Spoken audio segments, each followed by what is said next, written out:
to see God. Inshallah, we'll see Allah one day. Yes, and that wish will be fulfilled in paradise. So all the people who are in paradise will have that vision, which will be the best of visions. When I say vision, I mean they will really see. it Yes. without dying.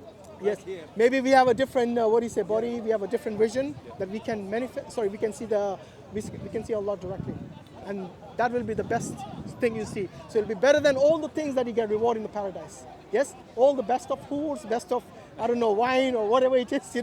All those things will be compared to Allah. It'll be nothing, and that's why I'm saying, look, if you take the step of believing in God, then you are really, like you said, what is the term you use? You're empowering yourself to live a life which is meaningful.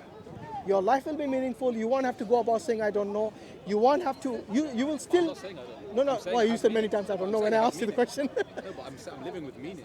I never said my life was meaningless. No, no. I'm saying I'm So an what is, arbitrator of my own so if I meaning. asked you, what is the purpose of your life? It's whatever I say it is. What is it? Whatever I want it to Here's be. the question. Whatever I want it to Here's be. a chance to I answer the define question. my own meaning. No, no, answer the question. What is the I did, I'm purpose of saying your whatever life? I want it to be. But that's not a, Why is not, that not? that's not an answer. Of course it's an answer. So what do you mean, whatever What's you the want to meaning be? of my life? Whatever I want it to be. Okay, do you I am have, the arbitrator of my own existence. do you have absolute freedom to do that? Yes, I have moral responsibility. How about that? So the meaning of my life is whatever I choose the meaning to be. I'm a free human being. And what is that? Right? It's whatever I want it to be. But what is it? Have you not decided that yet? What is the meaning of your life? Yes. When you say whatever I want it to okay, be, but then specifically- you're saying I don't have absolute freedom, you see how it conflicts? The meaning is self-defined through experience, right? Which for is, me, in my yeah. If you want to ask me what the values are in my life, what I think are valuable, I can name things that I think are valuable in my life. Okay. But in terms of offering a meaning, the meaning itself is your existence, your lived experience. That's the meaning. You give it your own meaning.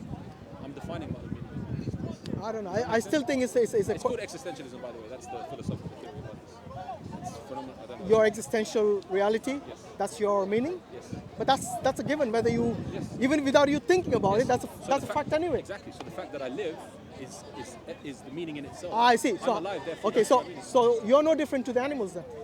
In some regards, you could say that. In But every we're- regard, in we're what a you lot- just answered. Okay, but we're a lot more sophisticated. We can do a lot more with our existence. Yeah, but I'm it's not still- just living just to fulfill my bodily functions and things. I No, can no, think and I can no. But abstract what I'm saying is what do you say? The foundation of what you just said. Yeah. Yes. The fundamental of what you said is no different to that of an animal. that's- Because an animal is born, experience, it looks for sustenance, Yes. and it reproduces and it dies one day. Yes.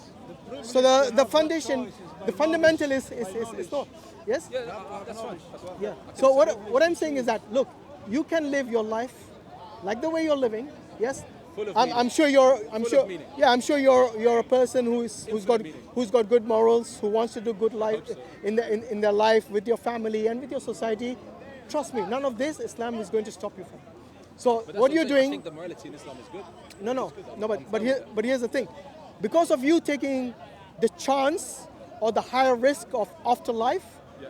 that this life, by the way, is not just a test, but it's also limited and is also very temporary. Yeah. Yes, Yeah. the life after is something that is going to be eternal. So you're saying that I'm living my life the way I want, and I personally believe that it's perfect, it's good, and no one is sorry, I'm not harming anyone, so it's all good. But you see, that is not the purpose of life for you, in the sense your opinion. in the sense that if there is an afterlife, Yes. there is more to it than just being a good person. But I don't believe that there is an Yeah, but you're not believing it is where I'm questioning you I know. why you're not believing it. Because if you are already living a good life, then believing in religion, believing in God makes the is basically the next logical thing to do. Could be true. Yeah. You see what I mean? I can accept that. Yeah. And if that is the case, then the only thing you're harming yourself is by only focusing on this temporary life and saying that, not only saying that I don't care what's going to happen in my next life, but in a way you have convinced yourself that there is no next life. You see what I mean? Yeah. So the more logical thing would be to say that I'm going to live my life more or less in the way that I'm living now anyway, plus I will Have the safety of. exactly have the safety of believing in God, who will give me the assurance of the next life, which is eternal. No, that's a great point. Yeah? That's a really good point. honestly. Yeah. I think this is probably the most convincing point for me. Honestly. Alhamdulillah. Because that's like, yeah. Yeah. So why don't you look into it? Have you ever read the Quran? I I have 2 Qurans in my house. But have you read them? My girlfriend is a religious education teacher. Really? So she studies all the religions, basically. But is she religious herself? She's not. So I will read. Yeah, Can I sure. ask a question? Sure, yeah. I just wanted to ask about hedonism. Yes. Right? What stops you from indulging heavily in hedonism if your morals are, I don't know, not so clear? If that makes sense. So, What do you define hedonism? Just I don't know. happiness. No, yeah, anything that's going to give you short-term pleasure. I mean, it is subjective, Well, but because I think, and then maybe this is similar concept in Islam, but I think there is an element of selfishness, right? And you can indulge yourself all you want, but if you're being selfish at the detriment of other people, then that's a harmful thing. So, okay, I can live a life of indulgence and take drugs and do whatever, but that's going to hurt me and it's going to hurt other people. So that's contradictory. That's not true happiness. Yeah, see, he's already talking like a Muslim, alhamdulillah. Because Because that's why I'm saying this is something which we call the fitrah, the innate, the innate disposition. Because as a human being, we do identify many things as right and wrong. Yes, you don't need to be told. So even if you go to the Amazon forest, they'll consider murder as wrong. Yes, even if you go to far off places where civilization, modern civilization, hasn't actually approached, even they would be believing those things. And like I said earlier, the most important thing they will put again is justice. Yes, so there will be some form of a justice system. Yes, doesn't matter how crude it is, it'll be there. And that's what I'm saying. At the end, what the fitrah. Yeah, the fitrah is something. Yeah, so the fitrah is something that a human being, doesn't matter if you're on an island or you're far away from civilization or even within civilization, there'll be like this inner voice telling you what is right and wrong in many ways. What's a good Islamic reference to read about this? Is there like a particular book, or I guess it's medical one maybe? Just to learn about fitrah, Yeah, I'm sure there'll be quite heavy books on this written by Al-Ghazali and so on. But maybe there might be, I don't know, I can find out for you if you want. But this is, this is something people recognize even without being religious. Yes. They know that there is something inside them which tells them innately that this is wrong. What I'm going to do now is wrong. This is it. Yeah. Spirit, yeah. And then it's certain people, the fitrah is clouded. So they don't identify right and wrong very easily. You know when that happens? When they keep committing that sin over and over again, then it clouds your fitrah. It clouds your heart. Yes? We call this sayyat. This is the dark things the dark spots on your heart. So if you do a sin first time, there'll be one spot on your heart. Yes, this is metaphorically speaking. Yeah. Yes. And if you do the sin again, then another spot, and so on. A time will come and your whole heart will be like black. And then you do not identify between right and wrong. And this is normally the case you find in the serial killers and serial rapists and serial murderers, because they've done it so many times, it becomes like second nature to them. Yes? So they do not, it doesn't even it doesn't even register that they are doing wrong at one point. Yes? even as well, another example is people who have prolonged their addiction, right? Yeah, sin, which is a sin, which is a repeated sin, which they do again and again. I bet that the first time when they did that, their inner self told them this is wrong. Yes. And So- then they convince themselves. Yeah. It's like the alcoholics, Every alcoholic said at one time in his life that I'm not going to overdrink. Yeah. Yes, I I'm don't going have a problem. to. I can control my drink. But then they ended up as an alcoholic. And the same thing with the gambler, and the same thing with the drug addict, and all these things. And you know what is the coincidence? The coincidence is all of this Allah has prohibited. You know why? Because it doesn't only harm, like you correctly said earlier, it doesn't just harm yourself. It harms the society. It harms your family. Yes? Say for example, every time, like this is the right time, December, we are 1st of December today. Yes?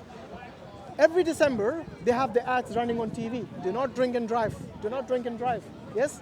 Like this is a huge thing during this period, this holiday season, because a lot of people drink during this time and they lose control. So some of these college professors, very intelligent, high IQ, yes, they tell all the students not to do it, but during this time, many of the same people who have been preaching do not practice what they've been preaching. That's true. And they end up on the streets, puking and looking really, really silly.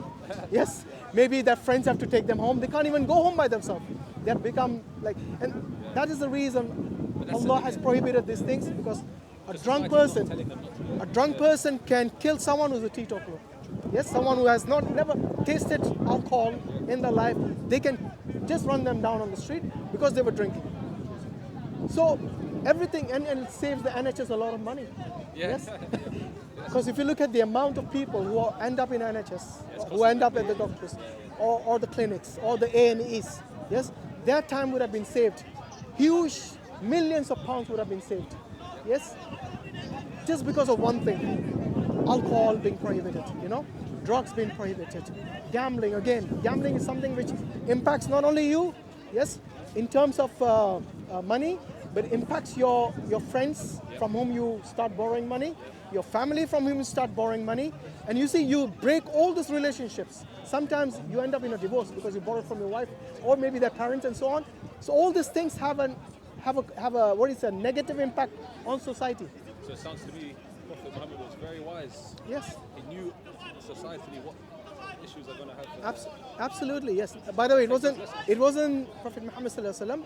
It was Allah. Oh, God, yeah. Allah knows us. he spoke, Allah knows the universe, so He knows what's best for us. And that's the reason I'm saying, if you live under, under a system which, authority, moral authority. like a religion, like faith, like a way of life, it tells you from the day you were born to the day you die how to lead your life. Not that you won't come around it by trial and error, maybe making a lot of mistakes, maybe not getting an answer during the duration of your short life or the long life that you live in this temporary world. Yes, but with this system, because there is no reinventing the wheel, this is something that has already been told to you from the day one. Then you don't have to worry about those things of trial and error. You see what I mean? So inshallah, look into Islam. Yes, Thank you, man. no problem. What's your name, brother? Ramsey. Ramsey. Very nice meeting you, brother. Good to talk to you. Thank you very much. Jazak Allah.